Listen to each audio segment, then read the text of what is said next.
Good morning, everyone. Welcome to the Leadership Forum. So glad you could come out today because you're in for a treat. I'm very, very pleased to welcome to the Huntsman School of Business a dear friend of mine, Richard Hamermesh, who I've known for almost 40 years. We kind of been joking about that just a little bit. First as a colleague at the Harvard Business School, then as a co-partner and founder of a startup consulting firm that we ran together for 14 years until he went back to the Harvard Business School, where he's been for the last 16 years. He's run the entrepreneurship program at Harvard Business School. He's run the Harvard Business School Healthcare Initiative. Right now, he is leading a $20 million gift that's come from Robert Kraft, the owner of the New England Patriots, on accelerated precision medicine. Will you welcome Richard Hamermesh to the Huntsman School? So, Richard, I'm gonna. Doug, you told me there were great views. Yeah, I know. I'm sorry.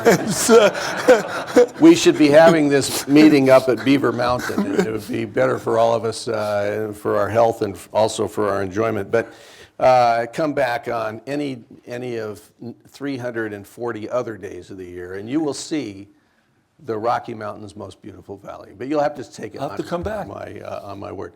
So, Richard, I'm going to explore with you the arc of your amazing career in a moment. But since you're working with Robert Kraft on this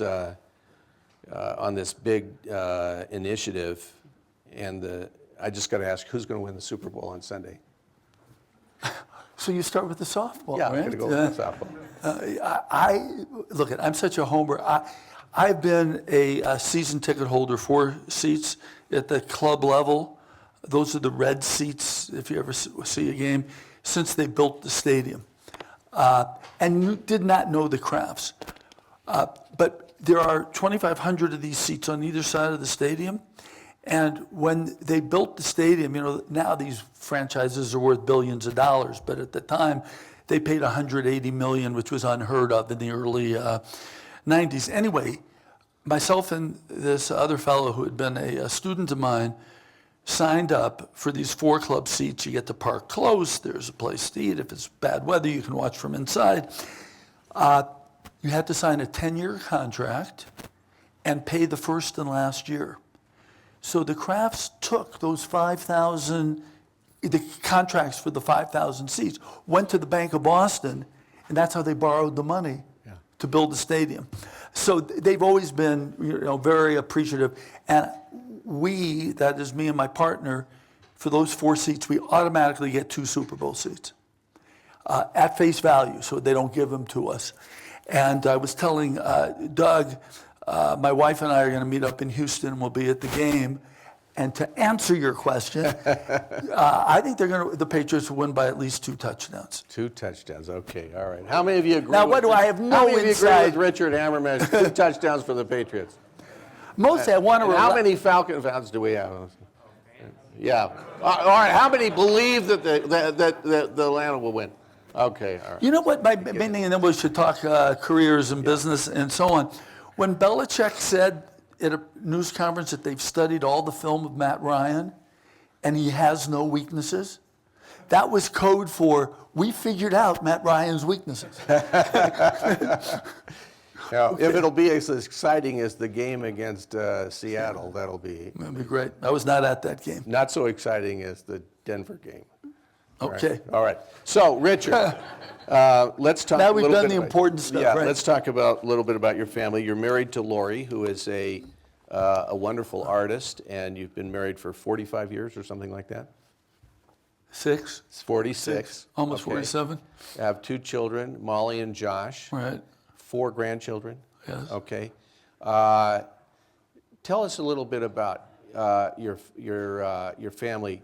First, the family that you and Lori have, and then something about the family you grew up in. So I'll do it in reverse order. All 4 of my grandparents were immigrants from Eastern Europe, Jewish, Poland and that stuff. they came to this country like Irish came, like Italian came, like everyone came, trying to get out of a bad situation and persecution and so on. And they were all like very menial labor. One thing that it did for me is I really disliked the expression good versus bad jobs. To me, there's dignity in all work. My grandfather was a garment worker, and so what's the difference, He worked hard, he raised a family, and all 3 kids went to college. Put food on the table. Yeah, put food on the table, and so on. And my parents took advantage of that opportunity, and were both educators. My mother taught first grade for 25 years, was a master first grade teacher. She never had one student who left first grade not at grade level. And she also taught in some minority neighborhoods for a bunch of that time. My dad is a very intelligent guy. He was a nuclear physicist. So I grew up with that. No business in the family. But somehow, I don't know, I was just more extroverted and whatever. So I grew up in this family where education was really valued. It was the path out for my parents, and that's what my brother and sister and I were raised. I grew up mostly in Los Angeles.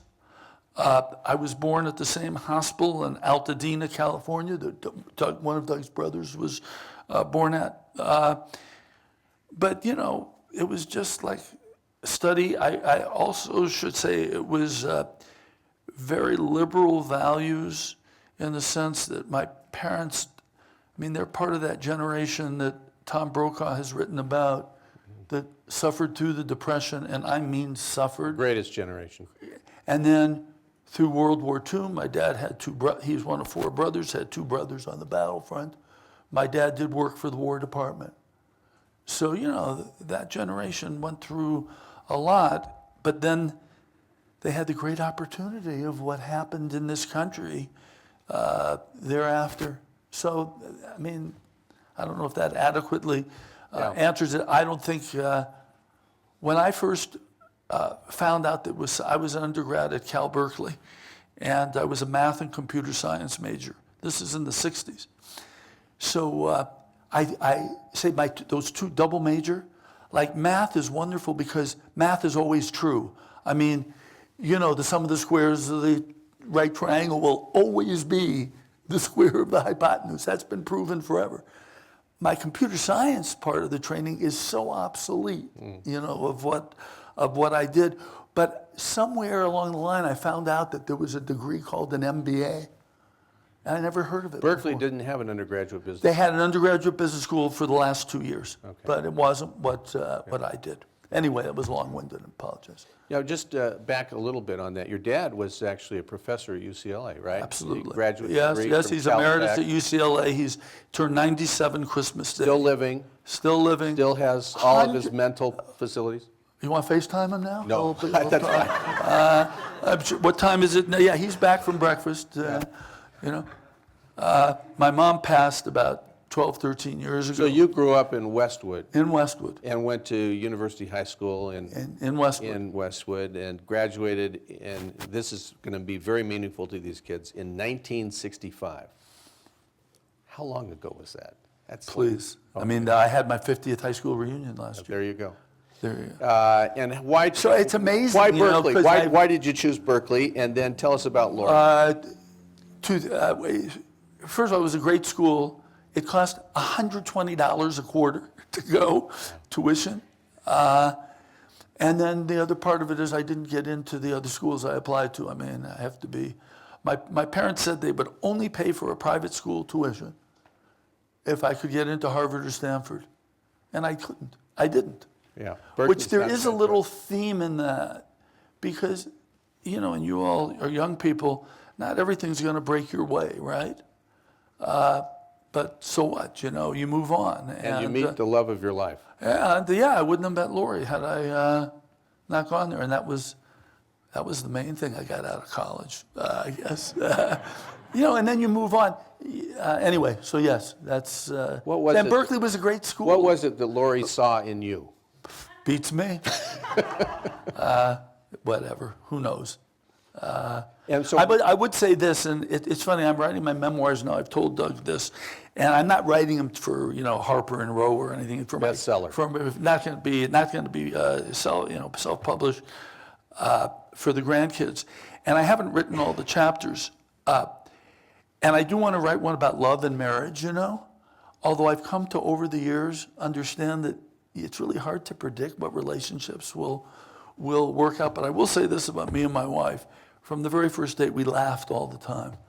And I think that humor is a great antidote to, how serious life can be at times. So what motivated the choice of Harvard Business School? Was it that you were still thinking about Harvard, or was it more about business?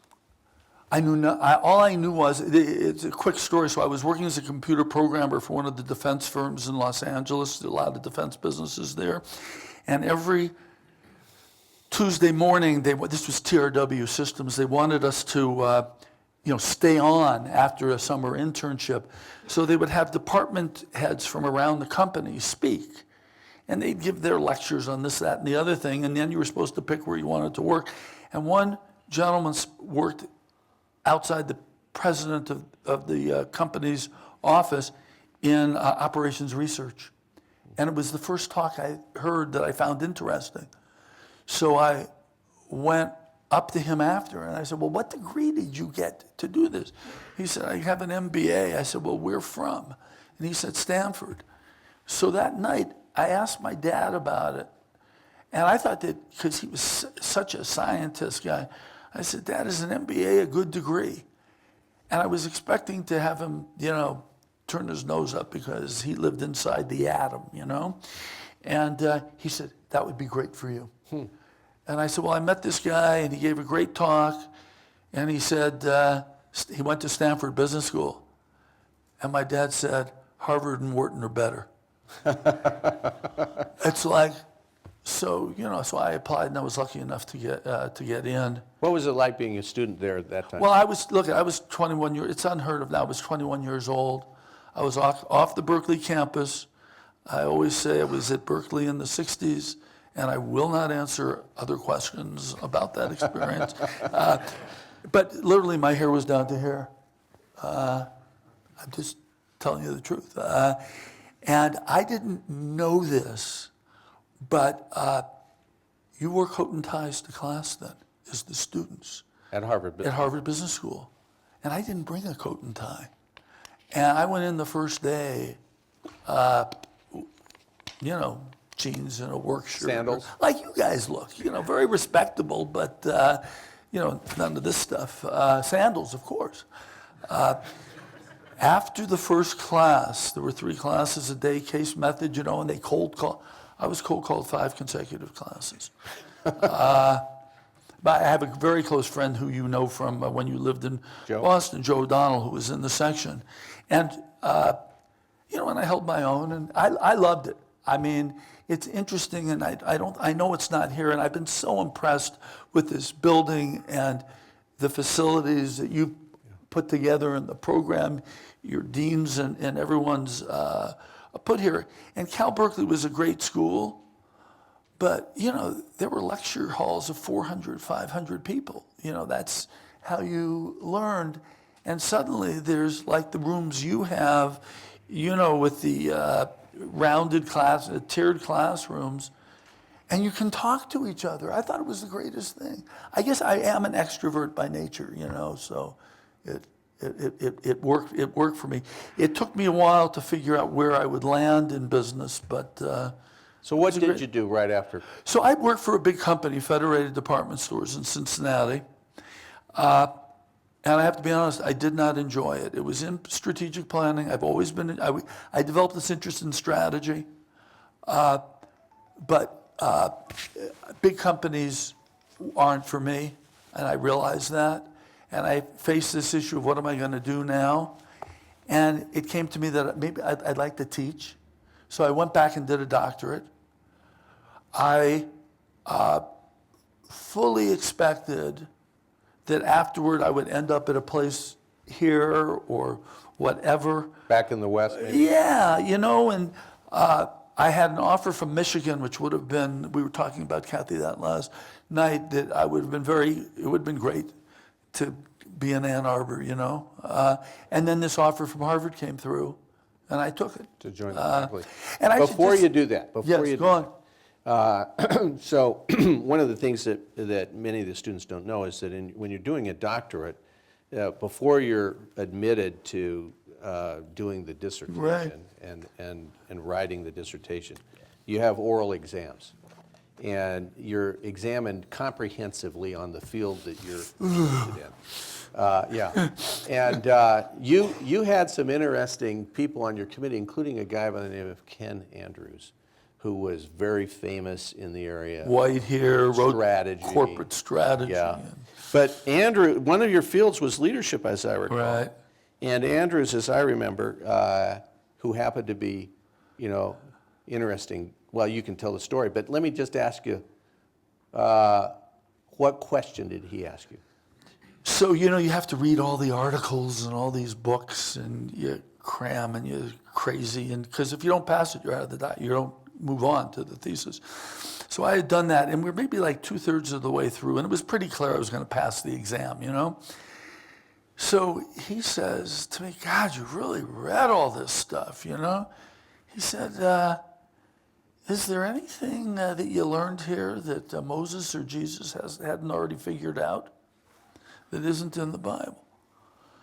I had not prepared for this question,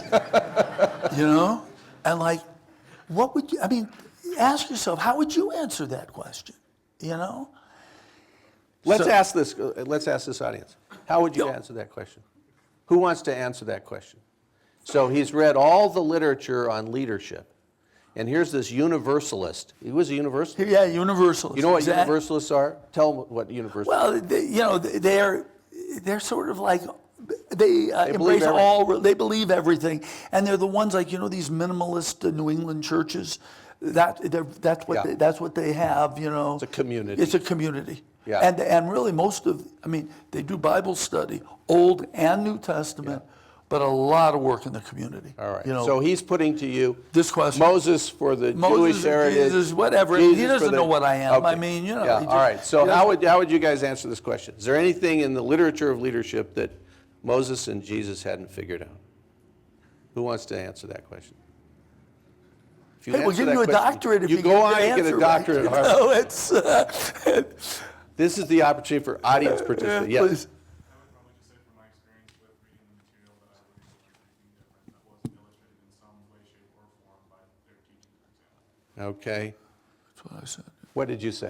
So, I paused, and one thing I did say to myself, I said, I've either already passed or failed the exam because he would not be going here, But anyway, no, I told him that clearly the context has changed, in large organizations, and today, computers and networks and all that stuff. But the basic principles, I think, are right there. Yeah. And then I grabbed a very quick Old Testament example, which I'm more familiar with the Old Testament than the New Testament. And to get from where the pyramids are to Israel, you can walk in about 3 days, okay? So why did it take 40 years in the desert, right?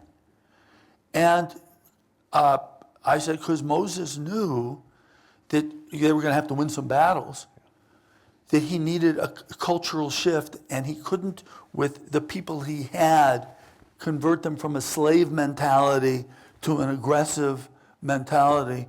And literally, it was the next generation that went in. And I said he knew about change and change management and cultural change. And Andrews loved that answer.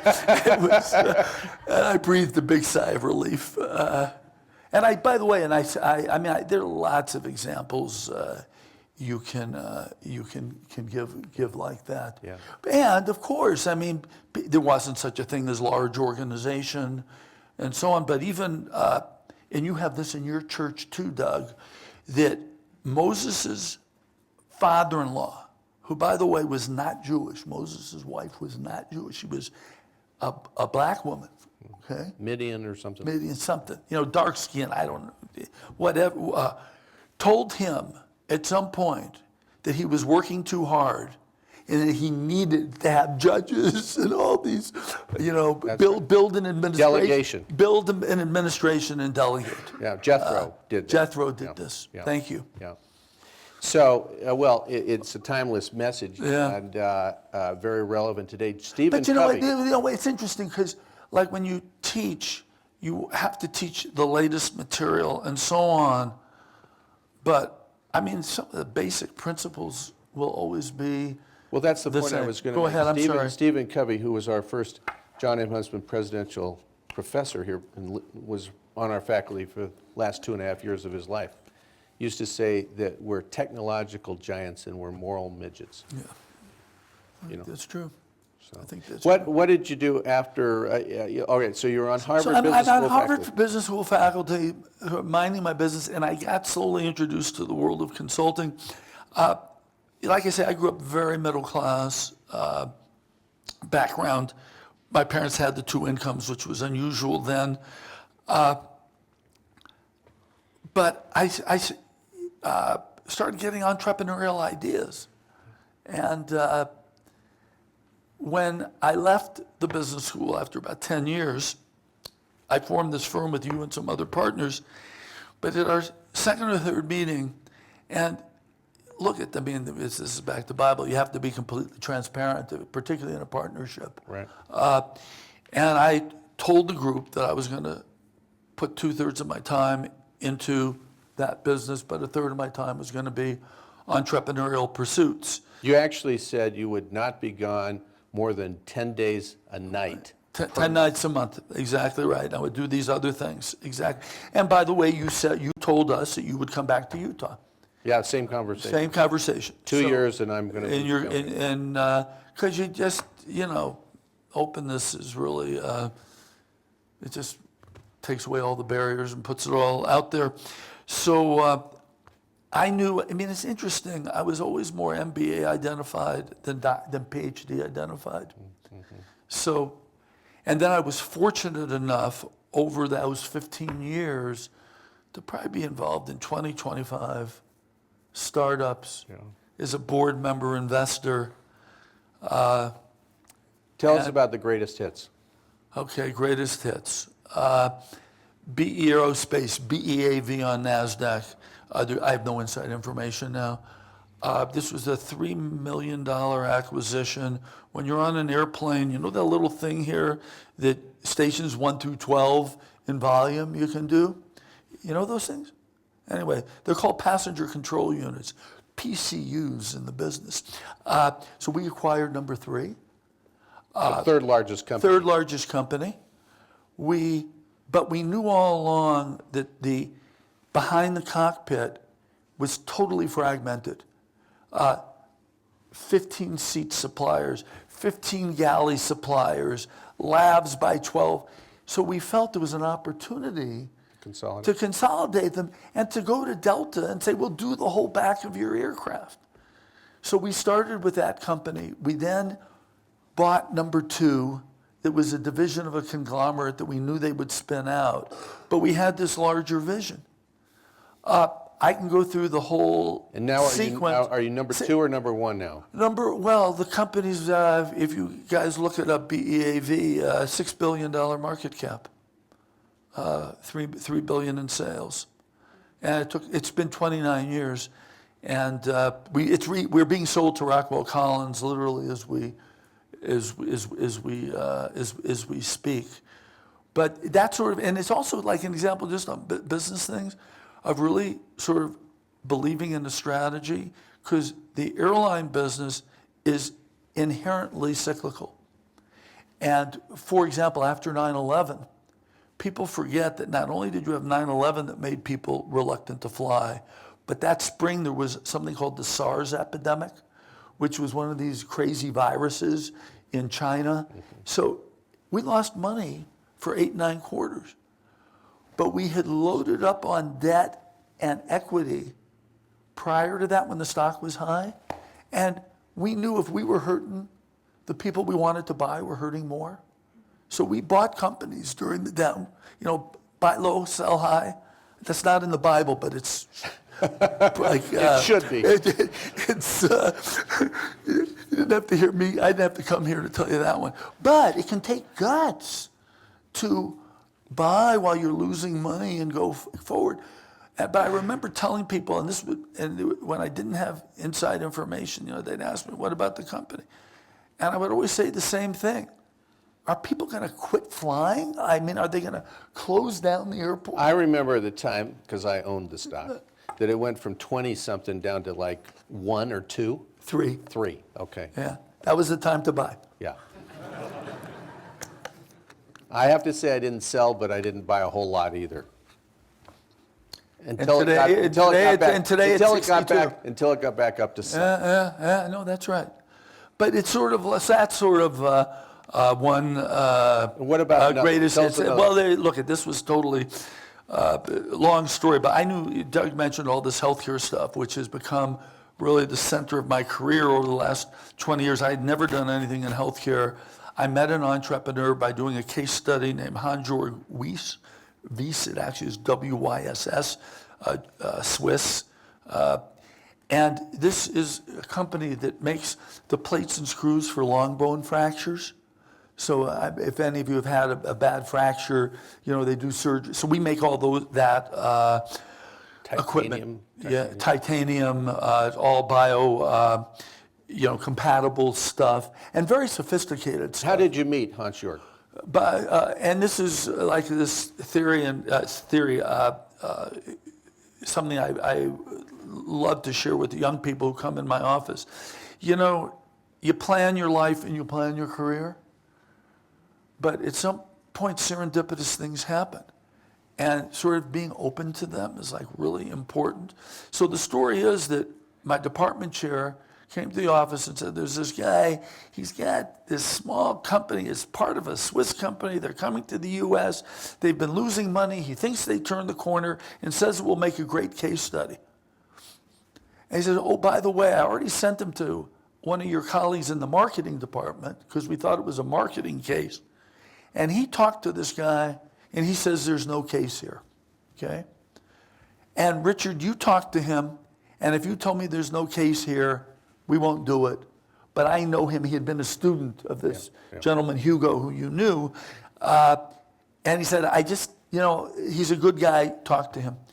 He comes in my office and around 5 o'clock, he'd been at Mass General all day in the surgical theater, not doing the theater, but observing, And I would, me, I would try to have dinner with my family every night. I stayed till about 7:30. And I went home and I told my wife, I said, I've met an amazing guy. It's a really interesting company. And mark my word, they're going to be very successful. That didn't take a genius because they were already successful in Europe. So I write the case. So that's the serendipitous part. Like, what if the marketing professor had said, yes, I would have never met him, and I trusted my instincts. I wrote the case. He comes. He loves the case. 2 days later, I got a call. The board was all either medical people or Swiss financial people, and he was dying to get an American business person on it. So he invited me on the board in 1981 or 2. The company went public in 99. It went public. It was a reverse merger to $6 billion valuation. Within 3 months, it was $9 billion, and it was sold about 4 years ago to J&J for $23 billion.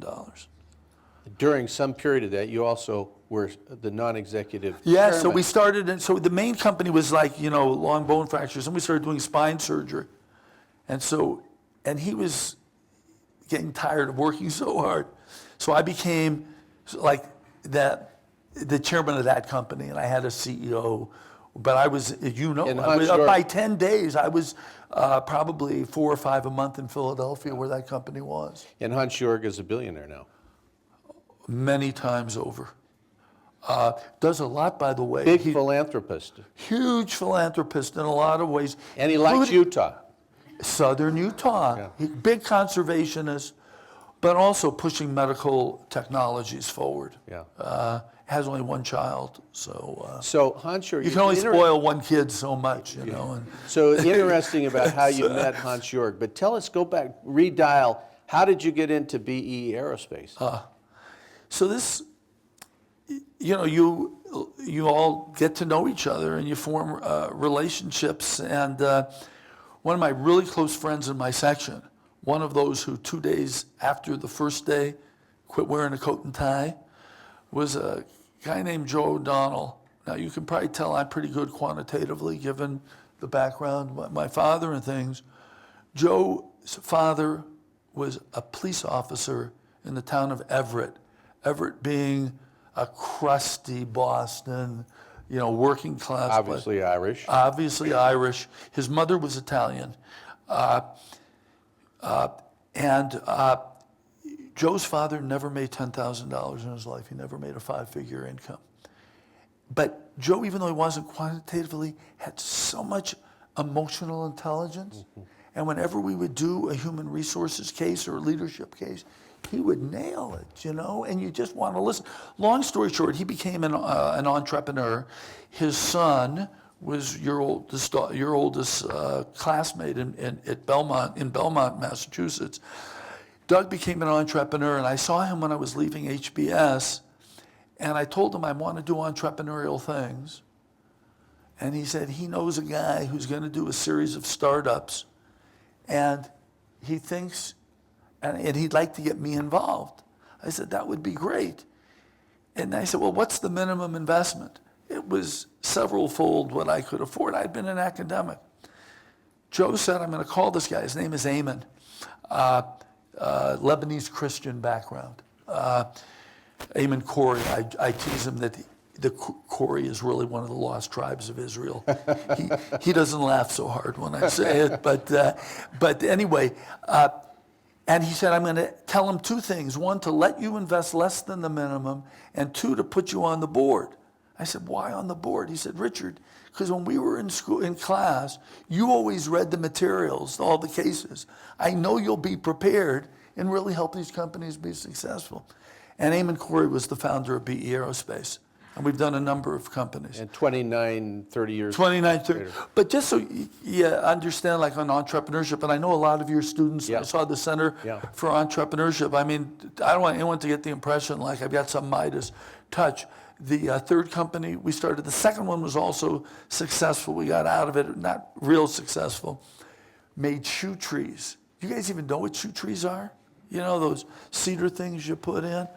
And so we were smart enough to know, it was up in New Hampshire, that like, how many of you are wearing dress shoes today? I mean, you know, people wear tennis shoes and soft shoes. So I said right away, hey, you know, dress shoes, no one's going to buy these things. But we had this idea that when you put through a lathe, you know, the piece of cedar, you have all the shavings that come off when you make the shoe tree. What do you do with those? You can compress them and make things that smell good or whatever. So we had this idea that imagine filling a sock with that shavings. It would smell really good. Put between the 2 bands, and then you would stuff it in your sneakers. We called it Stuff-Its. For all, you know, the... You called them Stuff-Its? Stuff-Its, yeah. And That's a great brand. great brand. We even got them placed in... what's the name of that? It's one of the sporting good things, you know, at the time. Long story short, we got them placed and they didn't move. And I mean, you know, we lost all the money we put into it. But I got wonderful shoe trees from you every year. Every time I would give shoe trees away. Yeah. So you've had a few losses there. some bumps along the way. I went in with you with Ayman on something called Nitro. Oh, that was horrible. Yeah. That was used golf balls. Catch this. I mean, any golfers? I'm not a golfer, but you know the balls all end up like in the water. So imagine getting all those balls, reconditioning them, and reselling them like at Walmart at half the price. Titleist, all this stuff. It didn't work. So you're not a. Did you lose money on that? How many? I hope you didn't put it. Yeah. So let me just say it should have gone into BE Aerospace. Yeah, that's right. So At Richard, $3 a share, Doug. So So 22 some odd ventures that you've been Yeah. involved in. What share would you say have been successes? So I'd say there have been 3 or 4 that have been off the charts. Yeah. Which pays for all the rest. And that pays for the rest. Pays for the rest. And then 10 that are okay. And then the rest. So what lessons? The rest make good stories. If you summarize it, what would be the lessons learned? So, I think it's a combination of trusting the people and trusting the business. You're going back to the people and the business. Always. And there's a theme that you've developed here about being a good colleague, being a trusted friend, having these relationships that last a lifetime.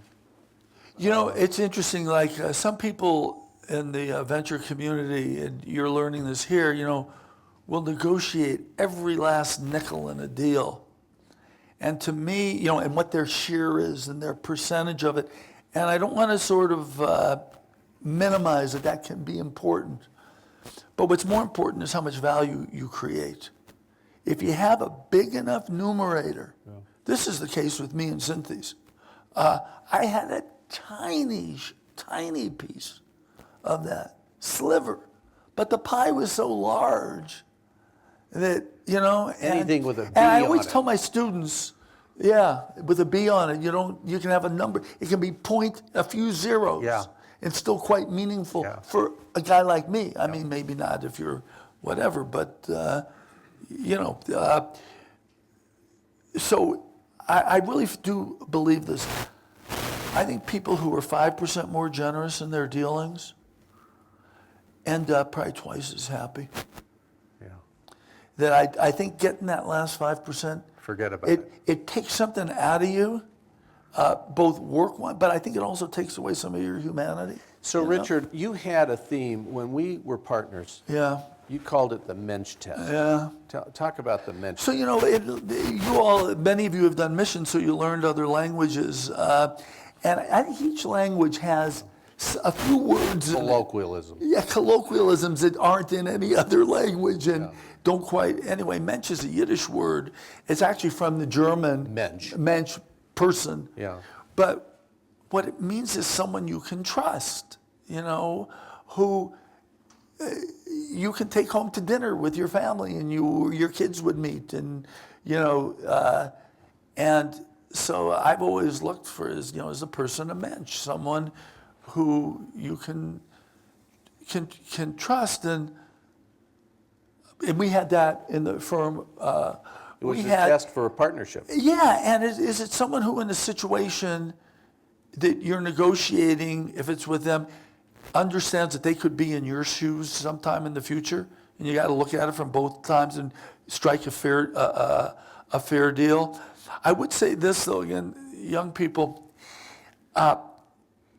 sometimes it's hard to have the courage of your convictions around people. And I think I've mentioned this to you, Doug. When I started these things with Eamon Corey and Joe O'Donnell on these boards, I remember I was about 38, and there was a presentation in one of the companies that went so-so by these 2 guys, and it was to invest in a new technology and all that stuff. And literally the 2 guys gave me the creeps. I don't know what it was about them. But everyone else on the board is nodding their heads, and they're older than me, and I just didn't speak up. 2 years later, the thing was a complete disaster. And I sort of took from that, trust your instinct. But, I think it's a hard thing talking to young people about because, you should, but it's a little sometimes, presumptuous, That's what. Who am I to question the CEO? Who am I, right? But, there are 1 or 2 good things about getting older. And that's one of them. You do trust your judgment on those things. So, Richard, let's open it up. I can't think of the second, by the way. Yeah, we'll maybe. Yeah. Oh, grandkids, that is the second. So let's open it up to the Oh, I audience. can show you a for picture of my questions. grandkids if you have time. Yeah. Okay. We've got about how many minutes left? About 15 Perfect. minutes left. So let's open it up for some questions. You mentioned earlier that you always try to make time to eat dinner with your family. You mentioned earlier that you always try to make time to eat dinner with your family. I was just wondering if you could share some more thoughts about your work-family balance. So look at, I mean, work-family balance, and I have 2 kids, and everyone struggles with it, and the modern world does not make it easier. I mean, I saw global business on one of the doors of a center you have here. Well, there's no way to go to Japan and have dinner with your family, you know. I just think you gotta just, one, it has to be a priority inside. I always found it helpful to have hard and fast rules. And Lori and I observed that the quality of the family life would go down if I was not, our criteria was, did I sleep at home that night? So I could get credit if I arrived home at 10:30, didn't see the kids, but was there, you know, like the next morning. But if I was gone more than 10 nights a month, we could see things, the kids would act out, you know. There's a price. There was a price. I would be annoyed, where's the mail, you know? And she's saying, who are you? You come home, all you ask is where the mail is. I've been slaving away with these kids. You want to know where the mail is, you know? Because she didn't put it where I like the mail, you know? So anyway, no, but that's what, so yeah, I mean, so I've tried to have hard and fast rules, and there are trade-offs. I mean, you know, about just what,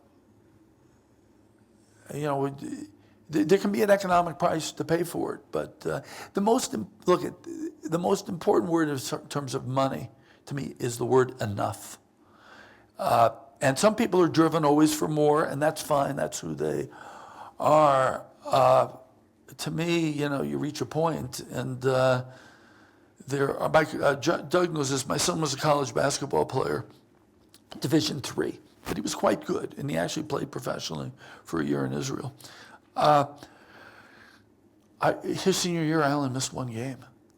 And that would even mean, like, if we had gigs in Westchester County, Yeah. I would drive up to Amherst to go watch him play. Yeah. I'd sort of make some excuse that I can't be at dinner. The games would be like at 7 o'clock. Then you come back. And then I'd come back. No one had to know, you know, as long as it wasn't a snowstorm.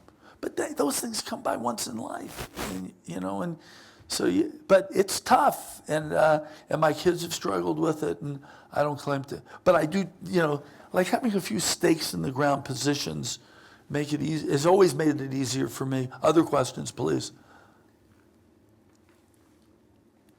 Right here. Please. Front row.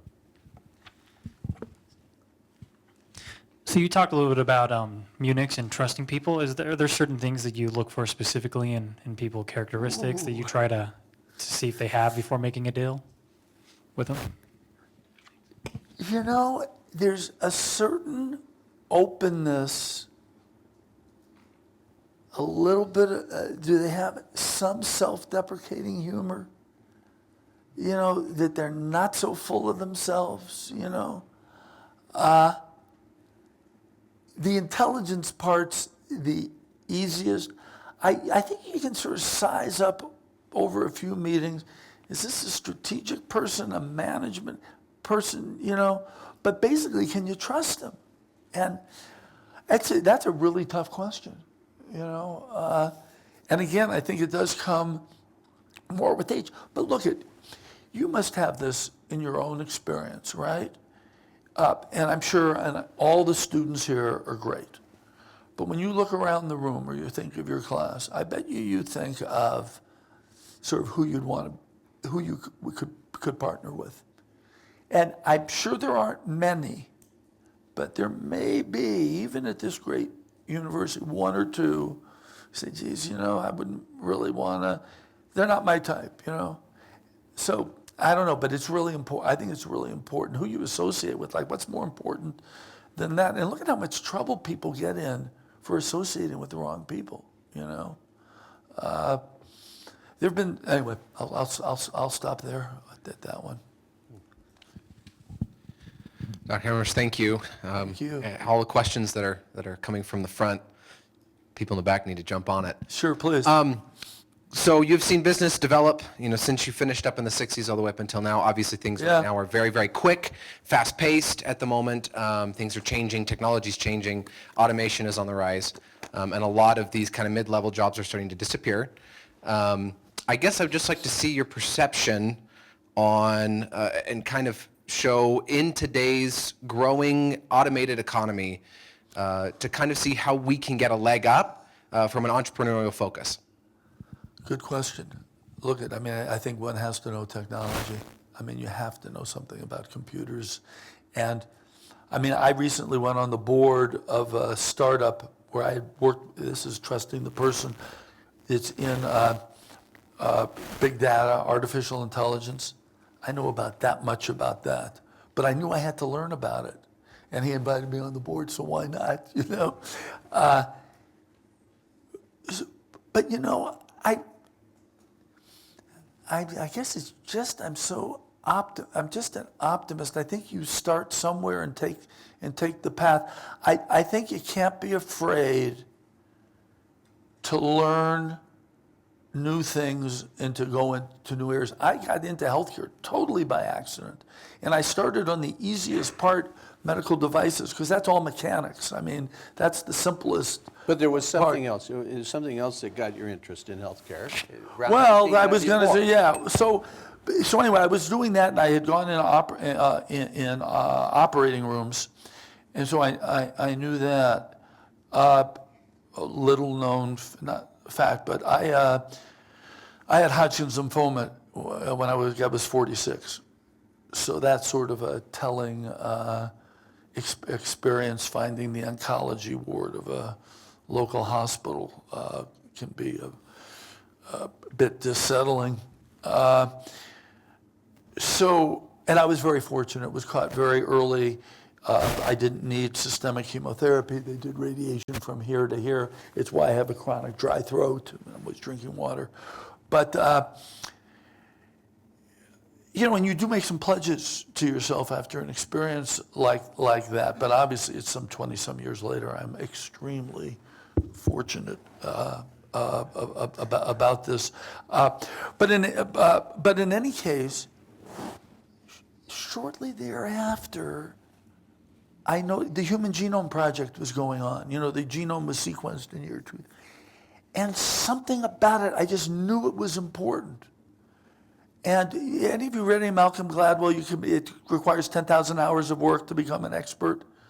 So I'm no expert, but somewhere between 100 and 1,000 hours, you can actually start understanding things. Enough to be able to talk to the people who do understand things and ask them some questions. So anyway, I ended up learning a lot about genetics. I didn't realize I was doing it, but I think it was related to having the cancer. Cancer is a genetic disease. There are a lot of other diseases that are genetically based, and this is like back to the serendipity. And there's a guy O'Donnell's in my section, and this marketing professor turns down the case. But where does it end up? Umpteen years later, sitting across Robert Kraft and Eric Lander, who did the government part of the Human Genome Project, and Kraft's telling the story of his wife who died of ovarian cancer and got targeted therapies only at the end, and it was too little, too late. But he learned from that experience that the cancer ecosystem was in disrepair, and it was as much a managerial problem as a scientific problem. And he wanted to give HBS $20 million to work on the managerial problem. And I'm the logical guy for the dean to turn to. Now, how does that happen, But I guess back to your question, I rambled a bit. Don't be afraid to do new things, and the world will turn upside. And the other thing, and maybe this goes back to start somewhere. I always tell my students, just don't start the wrong, don't do something 180 degrees but you start somewhere, and then one thing leads to another in ways that you can't quite predict. And I know that can be dissettling because, you want the 5-year plan. Oh, and then if we do that, why can't you tell me the next 5 years? It just doesn't work that way. Someone from the back.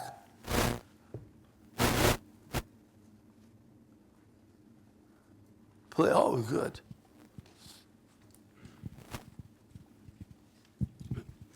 How important to you do you think having a really good school on your resume is? Is Harvard that much greater than Utah State for getting awesome jobs? I think it you were going to say, is Utah, is Harvard, yeah, go ahead. I thought you were going to say, how fortunate are we to have this great school, Utah, on our resume? So my mother went to Brooklyn College and my dad went to City College, okay, both public schools. And I don't think it, I think it can matter a little to start. I don't think it carries much weight after some period of time. Are you impressed about Lars Hansen? Exactly. And your Nobel Prize winner and so on. I mean, and the I-rings. I mean, I'm a big believer in state education and public education. I mean, in this setting we have, and I can't sort of hide from the experiences I have, but not everyone who gets the Ivy League education is, you read about the great successes, but in the end, it's the hard work. I think intelligence is really important, but overrated.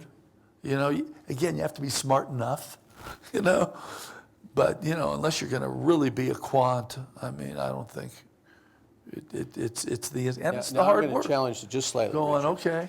If these kids get an opportunity to go to Harvard Business School, You should go, of course. And you're undergrad, so, you go here, you do well, and then do something the next 2-3 years and try to, and wherever you are, take on some leadership roles, whatever that can be.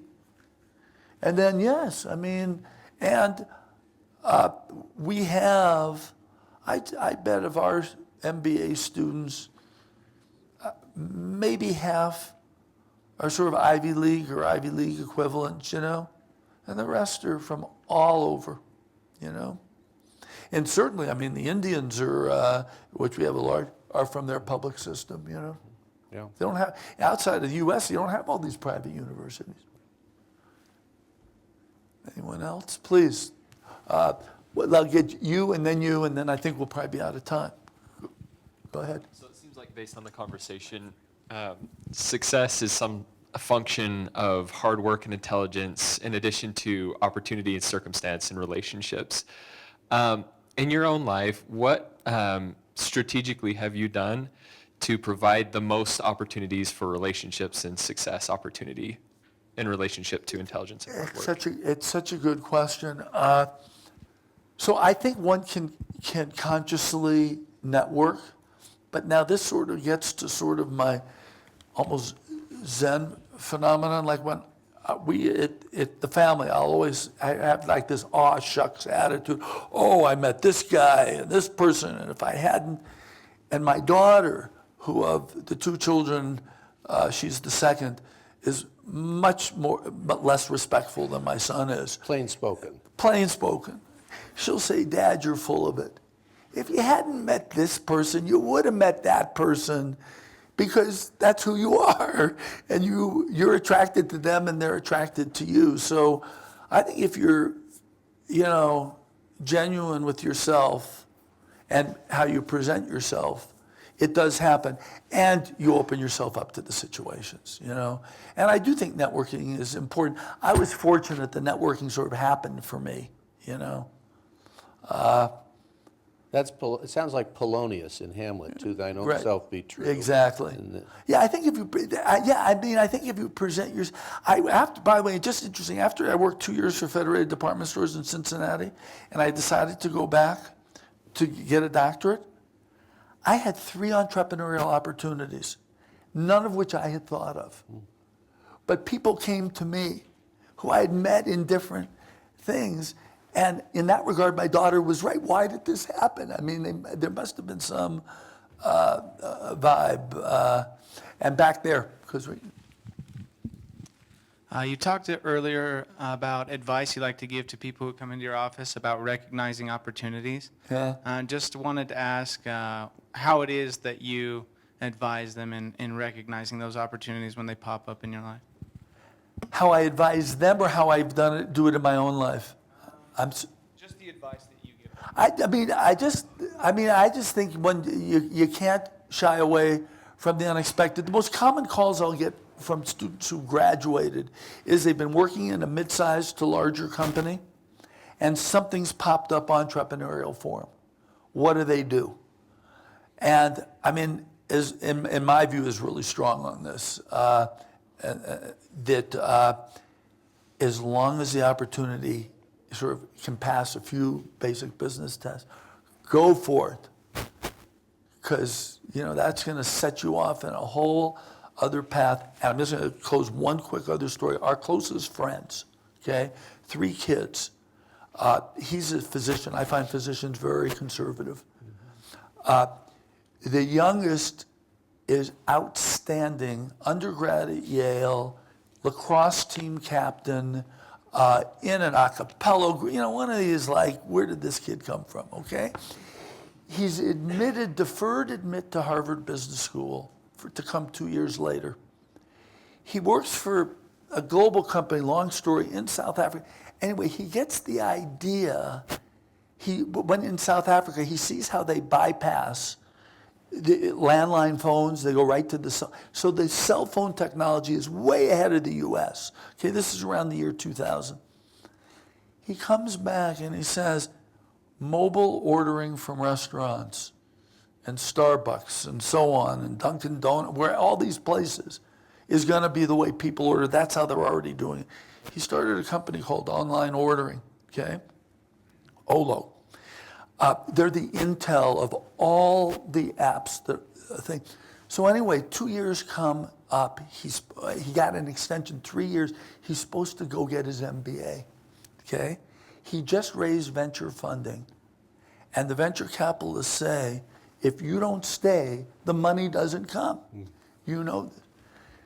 His parents, of course, say, go get the degree at Harvard Business School and talk to Richard, our good friend.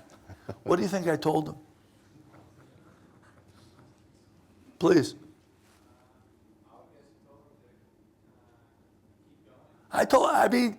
Do Olo, for gosh sakes, you got this brilliant idea.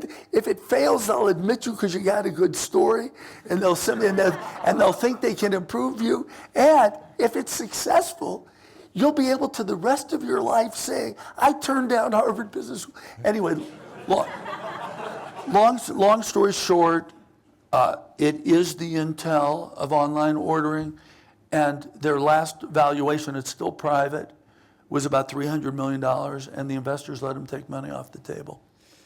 And so anyway, that's my but maybe it shows I'm a risk taker or whatever. And and it has to suit your temperament, So I'm going to ask the last question. Okay. All right. So we started with talking about leadership lessons of the great leaders of the Old Testament and the New Testament. So what are the leadership lessons of Belichick and Tom Brady? It's interesting. I had this thought. So there's to me, I always break business problems into 3 parts. And this comes from a book by Graham Allison called Analyzing the Cuban Missile Crisis. But I think of problems in 3 ways. 1, what's the technical strategic problem that you can bring data to bear? What's the organizational setting? And then who are the people, okay? So think about Belichick. They're brilliant strategists, okay? They're so well organized. That place runs like a machine. I was just reading one of the baseball managers goes to watch the Patriots practice to see how and then it's the people. I mean, it doesn't hurt if you get a Tom Brady, right? So I always look at business. Do we have and look at that, Doug? You have this in here too. Do we have the strategy right? Are we organized right to meet student needs, to meet faculty needs, and do we have the right people in place? Yeah. It's a really good framework for thinking about things. So I think that the Patriots have done that, and they're going to win by more than 2 touchdowns. Richard Hamermesh.